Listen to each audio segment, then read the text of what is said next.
It is one of the great honors of being president of this society. We get to choose who we want to be our special invited guests. And this is the C.S. Neer Lecture. Now, Dr. Neer was born in Vinta, Oklahoma. He went to Dartmouth and then Penn for his medical degree. He was a Presbyterian hospital resident and then went off to World War II, where he served in Europe, Japan, and the Philippines. He was the director of the shoulder service at Columbia, a prolific writer, a pioneer in shoulder arthroplasty, instability surgery, and he had the very first fellowship in shoulder surgery.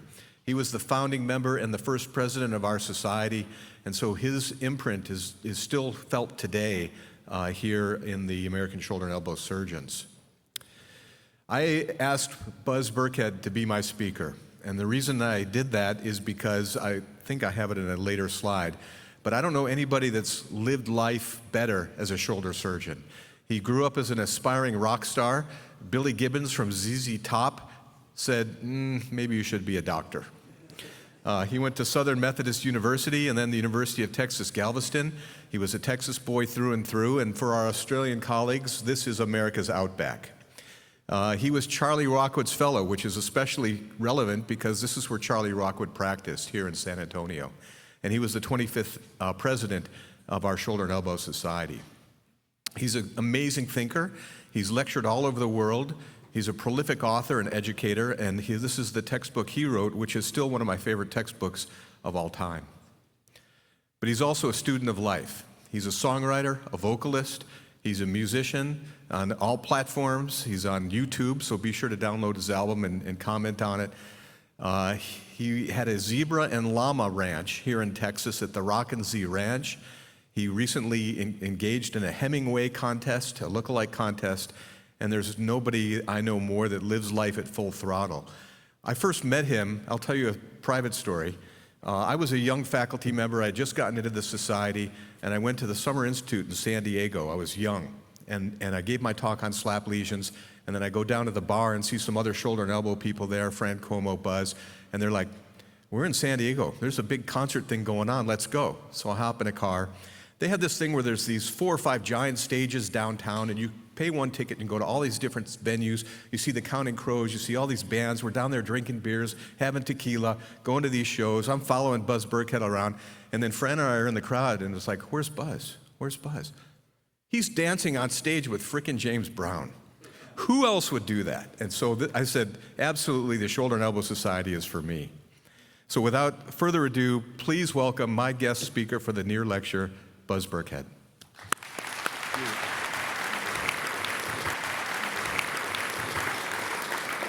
Oh, thank you very much. And Jed, this is a huge honor for me.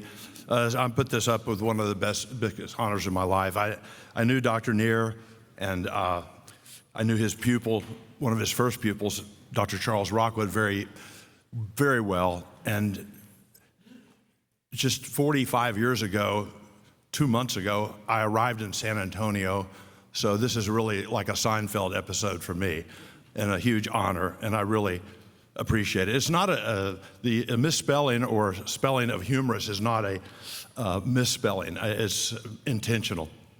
And so I'm going to talk about humor and life and learning, and in shoulder surgery as well. So the goals of the presentation are really to entertain you, educate you a little bit about the science of humor and learning, and impart some of the knowledge I've garnered in 72 years on Earth and 40 years as a shoulder surgeon, and talk a little bit actually about the humeral component, because that was Dr. Rockwood's favorite part of shoulder arthroplasty. And I have to disclose that the level of evidence is 13. That's when your expert has smoked a lot of weed. To pick good peers and role models, the life lessons will be in gold. And so I've worked at the Carroll Clinic for 41 years. Dr. Carroll founded Scottish Rite Hospital, founded the Carroll Clinic the same year, was vice president of the academy, described actually a shoulder operation where he took the biceps, ran it very similar to the Nicola procedure, went through the humeral head and then to the front of the shoulder for posterior shoulder instability, and he used cow horn as a bone graft substitute. So evolving, I started practice in '84, and then from about '85 to 1995, I call it the era of institutes. And that's when doctors actually got paid for a living, and marketing people would come to your practice and tell you, if you change your name to Institute, you're going to get more patients. And usually they sent out 4-color brochures. So the Forest Lane Back Clinic can become Texas Back Institute, and they get larger. They're locally aggressive and metastatic sometimes. Montgomery's 3-man ortho group became Southwest Orthopedic Institute, and then Jimmy Andrews, who really didn't need to be in an institute, and most people think I need to be in an institution, but he was at the American Sports Medicine Institute in Birmingham, Alabama. So in 1990, I found myself on a panel with them at the Texas Orthopedic Association. And so I had to be an institute. As I said, most people think I should be institutionalized. But one of the benefits of self-promotion are short-lived. Just do good work when you're in practice. And when you lose money on every patient, you really can't make it up with volume anyway.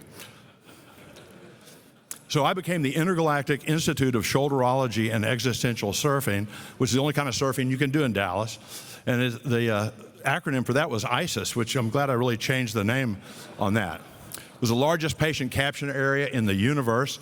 First choice among Martians, especially work comp Martians, who have 12 rotator cuffs that you can fix.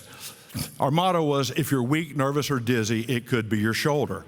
And I got that from a chiropractic billboard that was huge on Central Expressway in Dallas, Texas. If you're weak, nervous, or dizzy, it could be your spine. Well, chiropractors have gone on beyond that. They now treat asthma, ADD, addiction, anxiety, and this is where I draw the line. Bedwetting, shoulder surgery, it can't be your shoulder. If your problem is bedwetting, I can tell you, guarantee you, it is not your shoulder.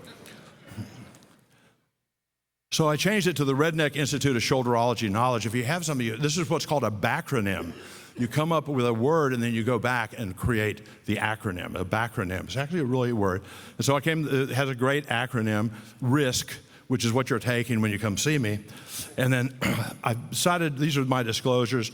I'm financing, this was before, I'm about ready to retire, but previously I financed my Medicare hobby with my musical career.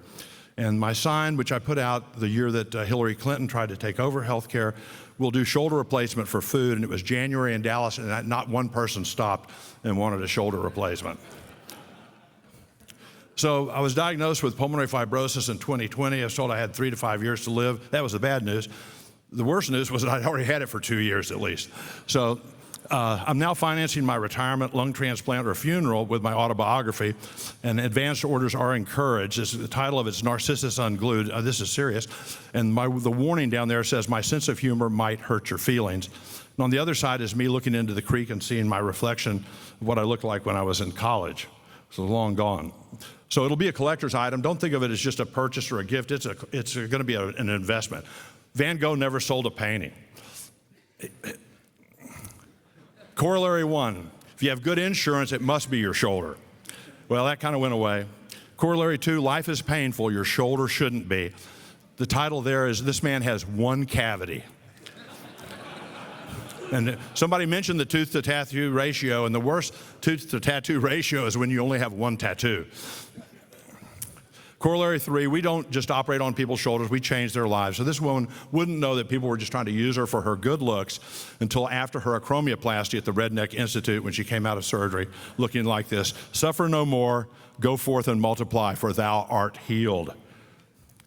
The corollary 4, there are those among us that are just simply too weak, too nervous, or too dizzy for it to be their shoulders. And if you're a bedwetter, it definitely can't be your shoulder either, even if they have great insurance. So this is one of my patients. His hat says, you have the right to remain silent forever. He's too crazy to operate on, but I hired him to do all my peer reviews. I've not had a denial since he started working for me, and they actually unbundle for me, add codes, especially after he tells them that Dr. Burkhead has no peers. So Jed gave a good introduction to Dr. Neer. I'm just going to highlight one thing.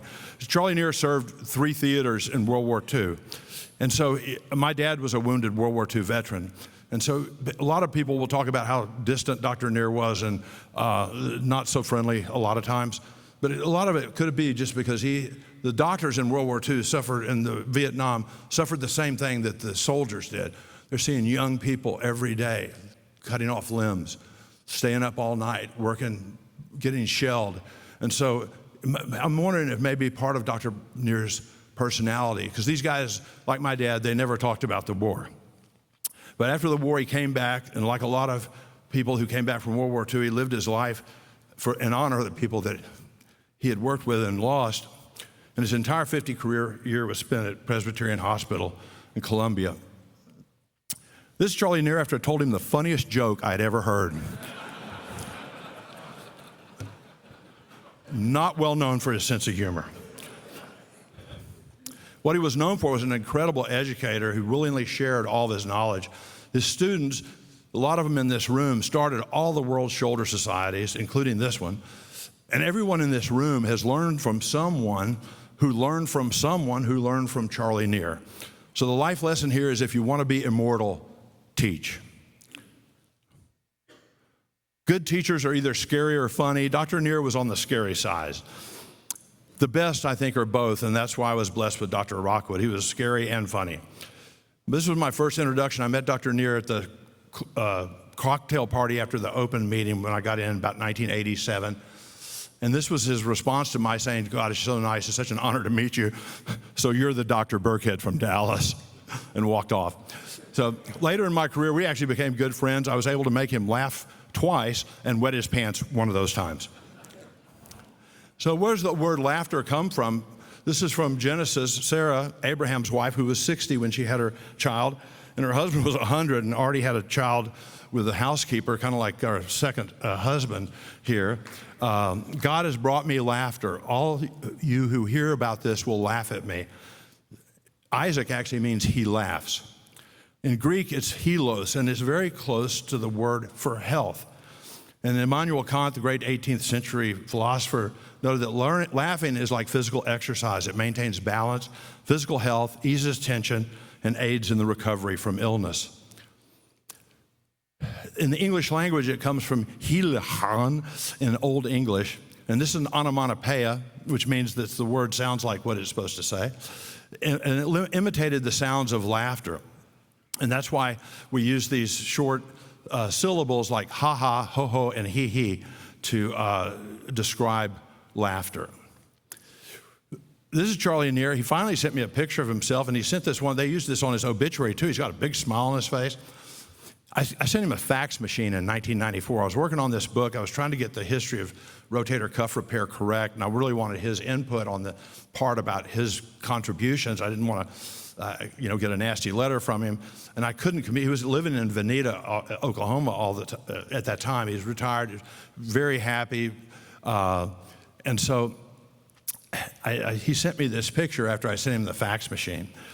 And so the life lesson here is, you remember when colleagues or patients seem unfriendly or angry, there's usually something else bothering them.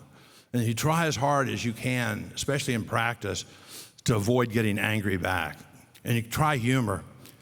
And again, I doubt if Dr. Neer ever talked about the war, but I wonder if maybe that might have affected his personality like it did a million other or more Americans. So one of the benefits of an autobiography is you get to relive all the horrors of your youth. So this is my mom to the far left. And she started me in school early, not because I was particularly bright, but because she wanted to play golf and bridge and be a party girl. And so she started me in school, and I did okay. In the fourth grade, I got the lead role in the school play. I was the Thorndike Barnhart Junior Dictionary. I was an inanimate object. That's kind of hard to play. Like Marlon Brando couldn't play a dictionary. So I walk out on stage, and there's my mom. She wasn't dressed like that. My dad. They're sitting next to the principal, who had swatted me 5 times for looking at my teacher's dress the week before. And next to him was the teacher whose dress I'd looked up. Miss Goolsby. I would drop my number 2 pencil and try to look up her dress. Women back then, she had a dress that went to below her kneecaps. I would have had to have been a giraffe to have seen anything. So I walk out on stage and I froze. Couldn't remember any of my lines. I describe my parents, they're not helicopter parents, they were submarine parents. They only surfaced when a landmine that I usually dropped created. That going to jail, all that stuff. So the next thing was the Christmas play. I played the waif in the King Wenceslas play, non-speaking role. So I learned that I could laugh, and I could make people laugh, and I could be much more relaxed, and I could give a talk, or I could play in a band. So we have sessions in this meeting both on pain and infection, and laughter can potentially help both of those, much like what happens when you do aerobic exercise. You get an endorphin release from your brain, and there may be long-term benefits also to strengthen your immune system with the use of neuropeptides. So there's not much literature on the effect of people making other people laugh. I know for me, it really relaxes me. Nothing is funny in itself, but anything can be funny. It just depends on the perspective that you have. At the same time, you can offend people if they come from a different perspective. I read a lot of this educational literature. They like to use big words like semiotic. I had to look that one up. Relating to signs and symbols. And I didn't find anything in the article that related back to that. I think they just put that on there to sound smart, which I've done. So I could perform if I had a guitar in front of me. And my neighbor named Bill, as he heard, was 3 years older. He could really play well. We were getting ready to play for the high nine dance. I was in 8th grade. Everybody else was in 9th grade or the high ninth grade. And so he came in smoking a cigarette, stamped a cigarette out, shook his head, and walked out while we were playing probably Gloria or Wild Thing, something with 3 chords, no more. So I quit playing the guitar. I got discouraged easily when I was a young person. And that was my last performance for about 20 years. I didn't know that I was comparing myself to the 32nd best guitar player that's ever lived, or that Jimi Hendrix was his favorite when he was 18. When Billy was 18, I was at this concert. Jimi Hendrix watched him play the guitar, and on Johnny Carson's show, he said, there's this cat down in Texas that can really play. And he was 18 then. So clearly, after 55 years, 20,000 shoulder operations later, God did not want me to be a musician. But one of his songs actually cemented my relationship with Charlie Rockwood, and I'll play that for you later. But the life lesson here is to avoid comparison, or if you're going to compare somebody, at least be careful who you compare yourself to. And then the other thing is that discouragement actually may represent disconsolation.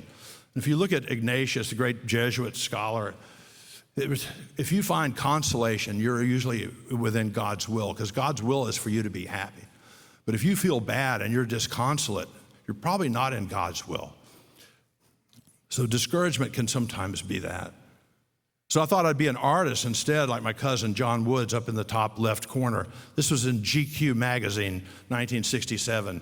Lived at 61st and Madison, got up at 10 o'clock every morning. Women came to his apartment at 12, took their clothes off, and he drew them. So I wanted to be that guy. Plus, he had suede pants. I've always wanted a job where I could wear suede pants. But I had a fantastic art teacher, Henry Gadbois. He could have been a very famous artist. He taught in the public schools of Houston for 30 years. And when he retired, he started making faux food. He would actually cook Martha Washington's recipe for an apple pie, and then he would sculpt it and paint it. And so if you go to a place like Monticello or Mount Vernon, you'll see his work there sitting on the table. And so unfortunately, he wanted to synchronize my hands with my mind, which I did. Unfortunately, my mind was so disturbed by LSD at the time, and you can see some of my drawings, that I didn't have much commercial success or future for commercial success. But I did learn about Dr. Gachet. He's in the far bottom right corner of that slide. And this is Vincent van Gogh's painting of Dr. Gachet. And I used this in a talk that I've given over the years, and J.P. Warner honored me one time. I gave this at Grand Rounds at Mass General. It's called The Faces of Shoulder Pain, and one of the things about this is listening to your patients. Dr. Gachet was a great listener. He was a really shitty doctor, though. I mean, Vincent van Gogh was living in his house. He walks out, shoots himself, walks back. He keeps him there for 3 days. Instead of putting him on a cart and taking him to Paris, which isn't that far from this location, he passed away. And Dr. Gachet's family got all of Vincent's paintings. His brother Theo, who supported him through all this, didn't get a single painting. So be a good listener but also listen, especially to the voice of God. And the voice of God doesn't come to you in complete sentences. And they always say, if you talk to God, that's praying. If God talks to you, that's schizophrenia. And so be a good listener, but the voice of God will come to you in people that you know.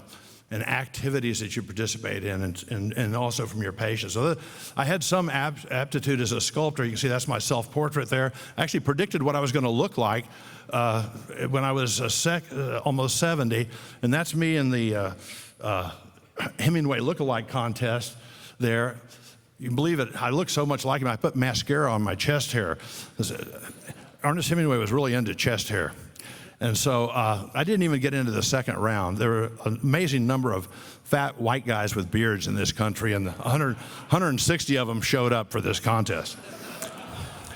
So this is Key West in July. You know, if his birthday was in December, I'd go back, I'd win that son of a bitch, because I could go with my oxygen concentrator, a wheelchair, a busload of homeless people, and some koozies. I know I could win, but I'm not going back. July in Key West is about as bad as you can get. But what I did, I fell in love with orthopedics when I put on my first plaster cast. It was like sculpture, except that you didn't have to worry about throwing the clay for 30 minutes or so before you did the sculpture. So I was impatient, and that's why a lot of my sculptures are no longer here, because they all blew up in the kiln. So life's lesson here is just be patient. So God wanted me to be a shoulder surgeon, so he sent me down here to 1983 to work with this wonderful man. And these were his, I think, basic principles that he taught me. This is before MRI scanning. I mean, we had CT scans. If you diagnose a rotator cuff tear accurately, you do it with an arthrogram, which was painful and invasive. He recommended doing orthotherapy, which was basically that the physician guides the patient directly. He never sent patients to physical therapy. He taught all of his patients to exercise themselves. He treated people conservatively for a long time. He also told me not to operate on crazy people and don't do crazy operations, but I have stumbled significantly there. So this bad advice I didn't take. There's no such thing as biceps tendonitis. The Bristow is the worst operation in orthopedics. It's probably a lot worse than that. You don't need a glenoid, and the arthroscope is the tool of the devil. This is a picture of Dr. Rockwood I took. I called it Fast Charlie. Would you buy a shoulder replacement from this guy? So the seminal moment was when I first showed up at the VA and saw a patient that Dr. Rockwood had done an acromioplasty on. He was still having pain. And so I'd read Dr. Neviser's article on the 4-in-1 arthroplasty. It was a revision, acromioplasty, CA ligament excision, distal clavicle excision, and a biceps tenodesis. So I'd reviewed the whole world's literature before I went to do my fellowship, which took me a long weekend back then. Now you'd spend the rest of your life trying to review it. And so I presented the patient. This is a 40-year-old Hispanic male, persistent pain after an anterior acromioplasty. I injected his biceps tendon. It relieved all of his pain. He needs a 4-in-1 arthroplasty. It's described by the Neers and the Nevisers in Clinical Orthopedics, 1982, page 212. All Dr. Rockwood heard was biceps tendonitis. And this is what he said, and I can hear it in my brain today. Biceps tendonitis? Biceps tendonitis? Charlie Neer has never seen biceps tendonitis. Frank Jobe has never seen biceps tendonitis. I've been chairman of this department for 20 years. I've never seen a case of biceps tendonitis. You've been here from Dallas for 24 goddamn hours, and you got your case of biceps tendonitis. Let me tell you what I do with smart asses like you. Go home and pack your bags, Dr. Burkhead. You're not going to be an orthopedic surgeon. You're going to be a pimple popper. Leonard Goldner keeps a slot in the dermatology residency program for smartasses like you. I'm going to drive you down there myself to the bus station, and you're going to get on a bus, and you're going to Durham, North Carolina. He was president of the academy. I thought maybe he could do this, you know. I'd stayed up all night. I'd been on call. I was last year resident at Parkland. I'd stayed up all night. I packed up. I got down there right July 1st, right in the morning. I'd had a melanoma the weekend right before this event. My dog had run off, and so it was a little bit dark. And then he called me Biceps Buzzy, all through the Biceps Buzzy, the dandy from Dallas. And so anytime we ever got near the biceps tendon, he would say, make him go sit in the corner. He's going to want to tendonitis it. So we know that. But you got to understand the context that they were living in. Biceps tenodesis was an overdone operation in the 70s. And some of those patients did have subacromial impingement and rotator cuff disease, but they never got high enough. They didn't know, had no MRIs, no scopes, and so they would do a biceps tenodesis. So he saw a lot of patients. Same thing with the Bristow. He saw failures of these procedures, and your mindset changes. So you have to understand but my life lesson here is avoid the herd mentality.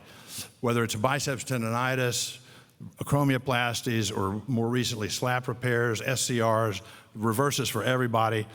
The best way to avoid joining the herd mentality is review the literature, review the historical literature, and understand the basis for the diseases that these patients have, and you'll come up with rational treatments, and you'll be able to do as I did. I said I didn't think SLAP lesion was a good idea because Don O'Donoghue had described biceps tenodesis had the highest rate of return of throwers in 1982, better than any other article if you would go back to Journal of Sports Medicine. And so I thought you could have biceps tendonitis. So in '83, he tasked me with creating a video of his patients. He didn't like to repair the rotator cuff. He didn't think they healed. So in big tears, he would just cut out this bursa and trim the tendon back, and we're going to do an acromioplasty. And he did it more of a lateral, anterolateral acromioplasty. And so the CA ligament was preserved in the distal clavicle. He never took that out. And so these patients did well. And so he was always traveling. So he was coming back. He was leaving in about 30 minutes. And I told him, I said, Dr. Rockwood, you need to see this video before you go. And he said, why? I said, well, Dr. Rockwood, I've taken some artistic license with it. It's artistic license? What the hell is that? I don't even know what that is. So well, I think you better look at it before you go show this, because I'm not sure that your audience is going to be ready for it.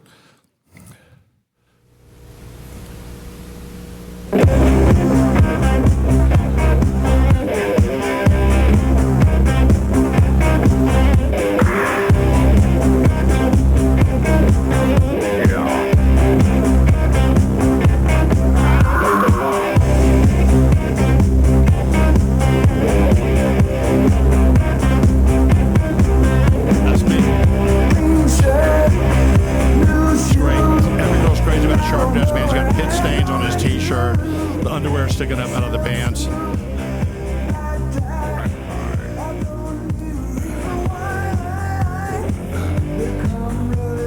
Trying real hard to get that arm up with weight. There's the underwear. Yeah, everybody's crazy about a sharp dressed man. It's a truism. You put it on a t-shirt.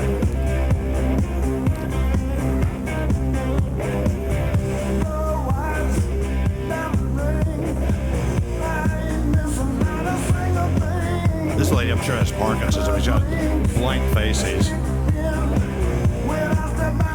That's the speed she was moving her arms at, too. Here's a guy trying hard.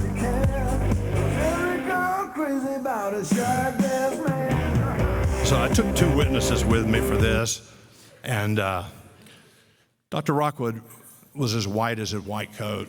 He was apoplectic. He could not speak.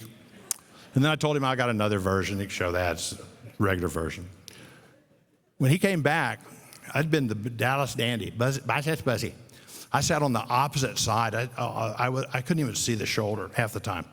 He said, Buzzy, I tell you what, I showed that crazy video of yours, and they fell into the goddamn aisles. Charlie Neer pissed his pants. I never seen him laugh once. And so he never showed the straight one again. He would always show this video. And that kind of cemented my relationship, because he knew he learned the first rule of interpersonal relations in Texas, and that is don't you know what with somebody unless you know who you're in with. So you can be funny too. I always thought people couldn't be funny. You know, you couldn't learn to be funny, but sure enough, Mayo Clinic, they're right about everything. Put humor on the horizon. You can do a few simple steps. I'm not going to go through all of these, but again, important to use your best judgment to discern a good joke from a bad or a hurtful joke. You might consider trying laughter yoga. People practice laughter as a group. You just start spontaneously going ha ha, he he, using the old English. And then share laughs, hang out with people that you like and that can tell stories and tell jokes to. And then there's a whole bunch of books. And but again, don't laugh at the expense of others. That's why the Redneck Institute this is my peer group. I can make fun of them without hurting anybody. So about humor in teaching, there's a lot of articles on the benefits of humor cognitively and pedagogically. Instructional humor has been touted as an excellent way for students to learn vocabulary, increase critical thinking, practice semantics, remember more information, because humor often plays in with the meaning. It helps individuals change their current perspective. It's beneficial because it increases social bonding actually between the teacher and the student, and the salience of the information, and ultimately recall and retention. We'll talk about the limbic system and that, but then this is another one of those educational officers. And the last sentence says, this study provides some of the first ecologically valid evidence that humor may maximize. What the hell is ecologically valid evidence? Maybe Jed can help me, or Warren can help me with that. So but there's a lot of stuff that students scored higher on their assessments with humor. And if you're doing self-learning, there's a whole study on people learning online, and that fun has a big impact on learning effectiveness. And the diversity of humorous elements create a significant difference. People do well on all these things that are called Bloom's taxonomy, except for the actual test taking, the application of the humor. So you could probably have somebody remember all the steps of an operation by being funny, but you may not be able to help them actually do the operation with that, and that's this study there. Just be thankful you're not an education major. I couldn't even make this slide funny. I couldn't, it made me nervous. So memorization is what we resort to when we are learning stuff that makes no sense, like the brachial plexus. What happens when you laugh? Laughing increases your oxygen-rich air, improves circulation, helps brain health, helps cognitive impairment. People with Alzheimer's disease, memory loss, and depression can be helped. This is what your brain looks like on a PET scan when you laugh. It increases these endogenous opioids that get released, elevates pain threshold. And it's even better if you're laughing with friends. There's a benefit of being with people and all laughing together. So hopefully you guys will be really healthy after this talk. So where does it affect the brain? The limbic system came from Broca in 1978, the limbique grand lobe. And then Papez mapped out this pathway that's not thought to be 100%, but McLean was the guy who coined the term limbic system. So it's the social and emotional part of your brain. Its circuits are wired. And the thing about these circuits being wired is you can rewire them. And this is why you can treat people with humor and PTSD, because there is a certain degree of neuroplasticity. And these can result in new healing experiences. So the amygdala, that's my favorite part of the limbic system. Learning, memory, interpreting facial expressions, fear. The hippocampus organizes explicit memory, especially for autobiographical events, consciously. So I've been using my hippocampus more recently. The hypothalamus interacts with the pituitary, releases all these neuropeptides, and then the frontal cortex. They used to think that the limbic system existed, but then since it has such an important portion of memory, that there has to be a cortical portion. So limbic means the border, so it's right on the border of the cortex. And then the thalamus works to send signals to the brainstem, and that's where your primitive flight-fight reactions come. These are all the different humors, that are actually secreted to affect your mood. The neuropeptides, these are why you can get endorphins and get a runner's high. You can get improved pain thresholds in patients by getting them to laugh. There's one part of that, amygdala is my favorite one, because I was in medical school. That's a picture of me, my senior year of medical school. And I swear, everybody gets these syndromes. You're studying the heart, you start feeling palpitations. I thought I had the Kluver-Bucy syndrome. Does anybody know what that is? Very few. It's interesting. They may not teach it anymore. It's characterized by mild mental retardation and sexual hyperactivity. And so I thought I probably got that. And I enjoyed parts of it. The mental retardation, not so much in medical school. That held me back a little bit until I got on the wards and I could use humor and I could remember things about patients that no one else could remember. But I did a little more study on it. The Kluver-Bucy syndrome, they basically destroyed the amygdala in these monkeys. The monkeys were not afraid of anything. Well, I bought pot from a guy with a gun in his belt in a whorehouse when I was 15 years old, so maybe that's part of it. The monkeys had extreme curiosity about everything. I dropped a pencil to look up my teacher's dress. Maybe there. The monkeys forgot rapidly. That's why I make the same mistakes over and over again in my life. So I'm thinking, monkeys have a tendency to place everything in their mouth.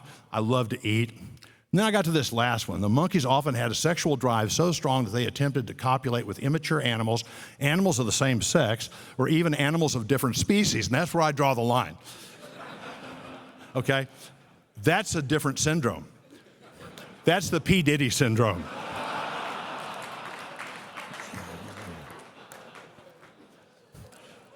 This is a great book by Norman Cousins, who wrote about healing himself from an acute rheumatic disease in 1970 by watching Marx Brothers movies, Candid Camera. He made the joyous discovery that 10 minutes of genuine belly laughter had an anesthetic effect that would last for a couple of hours and allow him to sleep. And he repeated it, and he could go back to sleep again once he watched the movies. So 10 to 15 minutes of laughter today also burn 10 to 40 extra calories, but I guarantee I can't laugh enough to get my weight down. It affects your heart function, it increases stroke volume, cardiac output, dilates blood vessels, relaxes your muscle tone, and watching humorous videos revs up your sympathetic nervous system. Laughter lowers your stress hormone of cortisol. It activates this mesolimbic dopaminergic reward system in the brain, so you could probably get addicted to laughing. And then it increases, and this is where your immune system comes in, and we're worried about infections. It actually increases IgA and IgE, and also increases your T-cell killer cell activity as well. And then the beta endorphins, we talked about that, but also increases human growth hormone reproduction. So if you have patients that weight lift and their heads look like a watermelon from human growth hormone, you can probably get them, see if they can stop that and maybe start laughing. So it delays complications in diabetes, increases pain tolerance, reduce hyperinflation in patients with COPD. Watching a comedy show decreases a rise in glucose levels after eating. So if you eat a lot, go maybe tonight or tomorrow night, if we have a big Mexican meal, you might want to go watch Blazing Saddles. And humor therapy is another way. This has led to cognitive improvements in learning ability. And these are patients, 30 older adults, and these are actually schizophrenics that improved with that. So there's no drug that we have that does all this. You think of one drug that can affect all these different things: Parkinson's, schizophrenia, inflammation, quality of our work lives, the bonds between parents and members of their care, patients and the members of their care team. So you may not be funny, and you may want to read about it. So if you're in general, this Enjoyment of Laughter book is good.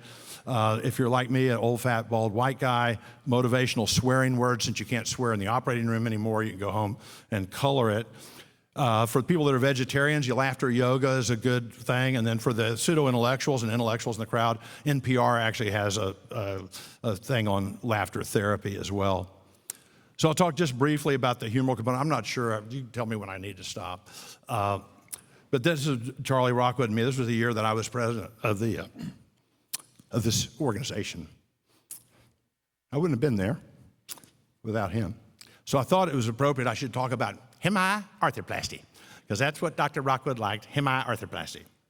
Everybody's seen this picture of Jules Pion and the implant that he designed, but that's not his most important contribution. His most important contribution was the platinum nose. There was one guy who was a dentist in Paris that had tuberculosis in his arm.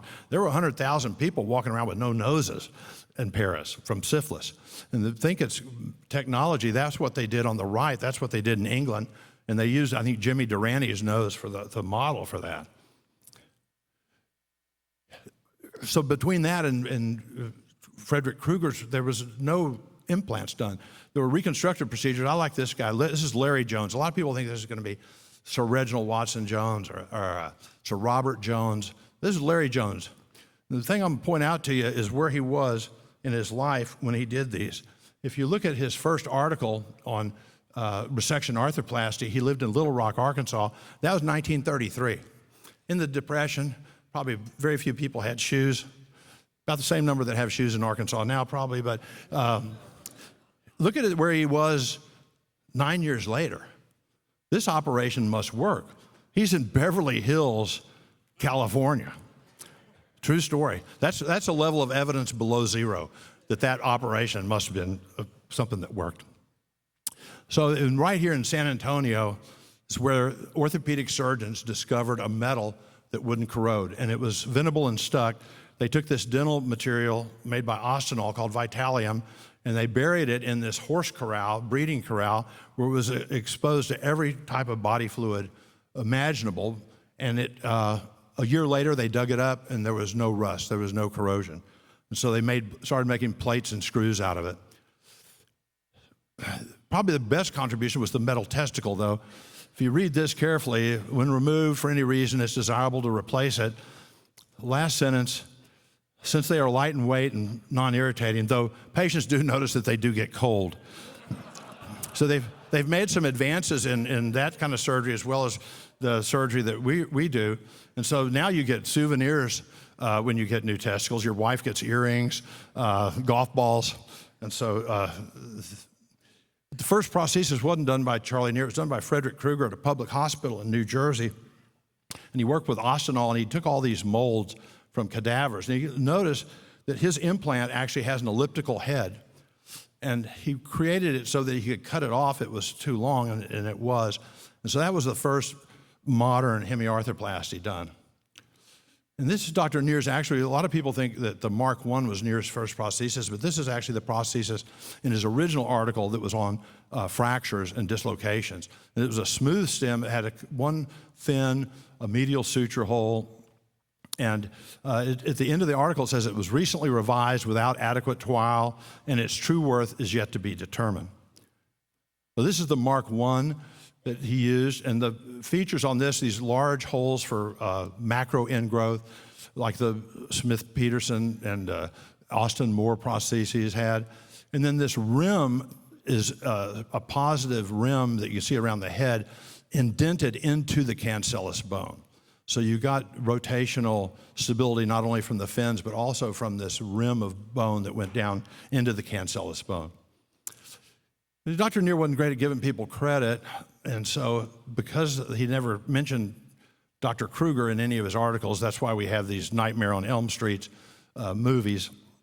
So another life lesson is give people credit when you can. Then there was a giant leap forward a lot of people don't know about. That was James Bateman. He actually had the first stemless implant. This is not a surface replacement. He lamented that it was too hard to see the glenoid, so he cut the humeral head off. So this actually replaced that. And you can see, again, using the concept of macro ingrowth for stability. And then we took a giant step back, and that's the surface replacement. Anybody who practiced in the 90s and 2000, early 2000s saw patients that were overstuffed. So this is an implant that I developed in 1987. I did it on a flight between Dallas and Austin. Drew it out just like Dr. Gadbois taught me. My mind was working a little bit better then. My hands were still the same.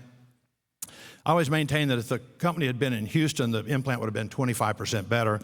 But it was the first pegged, non-conforming glenoid, had a superior lip. I thought because you cut the subscap and repair it, it's always going to be weak.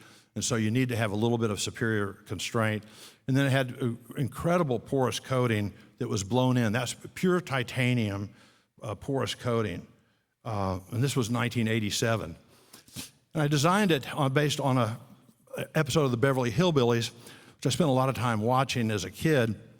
And there's an episode where Jethro tries to put a square peg into a round hole, and it just won't go. But you can put a trapezoid into an ellipsoid.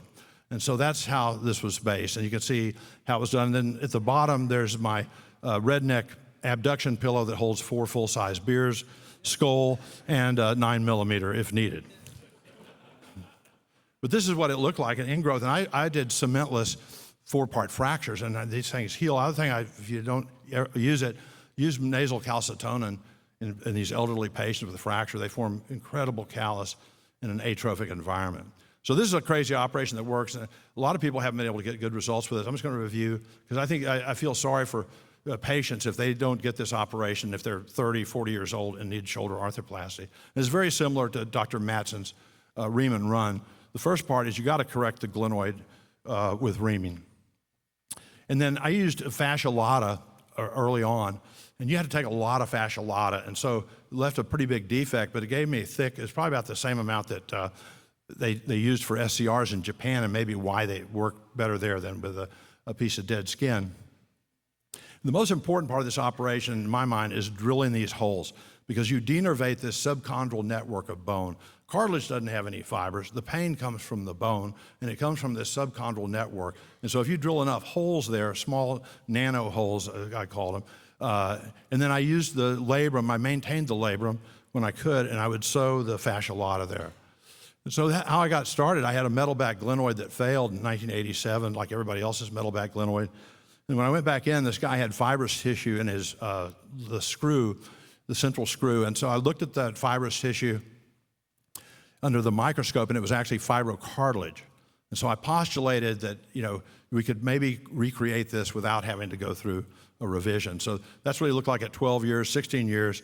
Obviously, he passed away. This was in 1987. So I went back and looked at all the old literature. You think my name is Bad Zealous, as my middle name, venereal, described fascial arthroplasty. And then Murphy, who started clinical orthopedics and related research in Chicago, used fascia and everything. He always kept the fat in it and used the fat, I guess, as lubrication. And these are all the crazy things that the doctors had put through the shoulder. So the main point, the difference between my operation really and Rick's is that I put something on that surface because I want to have an immediate, smooth, wettable surface with a low coefficient of friction. And it applies kind of intermittent pressure to that cancellous surface and without the friction, without something that's going to take that embryonic tissue off. Well, anyway, this is a guy who was a Dallas Cowboy. I'm going to show you, I've got 8 patients that are 30 years. 8 patients out of this original study, 7 of them still have their implants in. This guy's 30 years post-op. He played for the Cowboys, had a Bristow when he was 17, had no motion at all. He continues to lift weights, has a 10 handicap in golf. These are his films. I just saw him back early last week for a follow-up.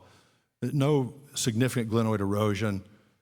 They get some glenoid erosion for about 3 or 4 years, and then it stabilizes. This is a jockey that I took care of. He had an anterior shoulder dislocation that was missed for 6 months, and they called him a drug addict. He had also brachial plexus. He had reflex sympathetic dystrophy. And so he rode for 20 more years after I did this implant on him. I put it in a little bit more retroversion because, again, he was unstable anteriorly, and both Rick and I agree you can help stability of the shoulder by changing the version and also by offsetting the head. And this is one of my favorite patients. I did his right shoulder with a hemi with biologic resurfacing, and I did his left shoulder with a reverse that I helped design. And so I designed both of the implants in this guy's shoulder, and that's another just remarkable thing for a guy who,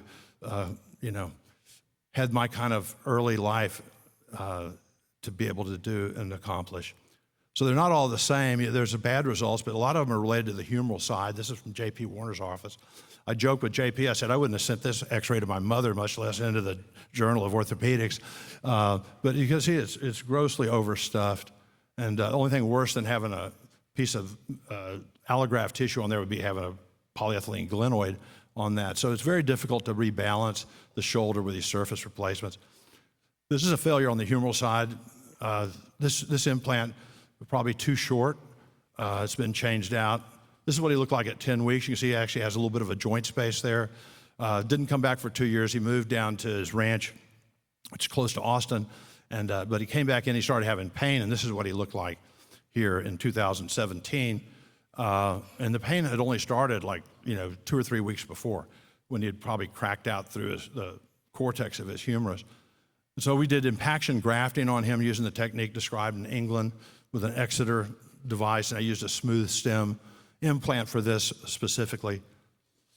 And here he is 7 years now after that with good incorporation, no loosening whatsoever. And you can see his right shoulder, he was closer to Austin, so I sent him to one of my friends down there to get that shoulder done. But you can see he's already riding high. His cuff's failing. He's early 70s now. And I think that eventually his left shoulder will be better than his right. And I thought I'd done great, man. 30-year follow-up, 34-year, who's got that kind of follow-up? So here's an article Jonathan Tigger did, 54-year follow-up on a hemiarthroplasty done by Charlie Neer.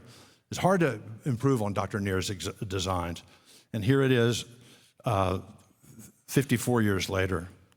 So I'm going to go through the rest of these slides. But I think what I'd like to tell you is, whatever your hand findeth to do, do it with all thy might. And don't get discouraged.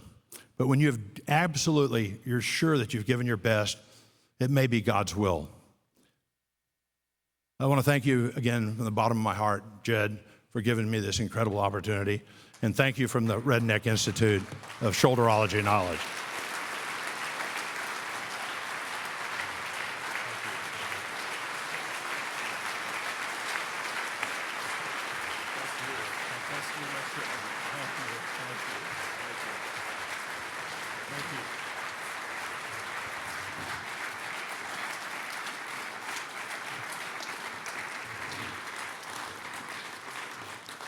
I've been coming to this meeting for 25 years, and I think that was the best Neer lecture ever.